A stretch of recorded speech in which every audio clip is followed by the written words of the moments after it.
brutalise people, they murder people, and they are horrifically oppressive. So everything that can be done to stop them must be. And any proposals that the government come forward which will help tackle the growing horror of ISIL, of course we'll look at them very, very seriously. We'll all want to be clear that they're going to add to the work that's already being done, that they're going to make a difference.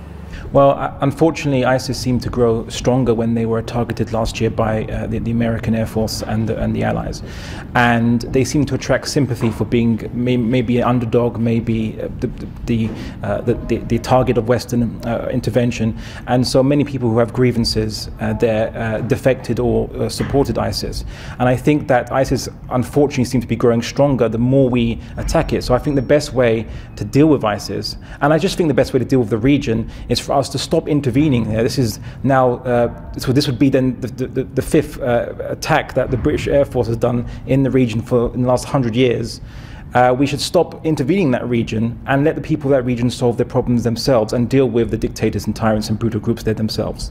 I suspect we may be talking about stretching what we've got there in a different direction, because remember that the RAF is involved in air policing in the Baltic states.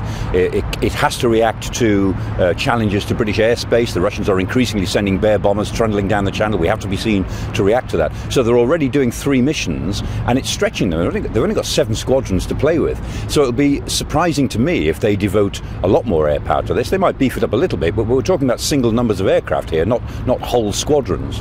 Not easy to measure like with like, but it looks as though we're contributing about 4% to the mission operation in the air over Iraq.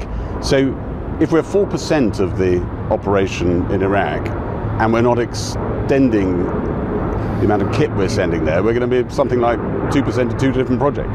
It may well be that the percentage number of bombing raids that we carry out compared to the Americans remains pretty low. But remember that British aircraft are technically very good, the bombing systems are very good, so we are one of the very few allies that can bomb very accurately, and the Americans do take that seriously, albeit that we can't contribute the same number of sorties as the Americans themselves are putting into this.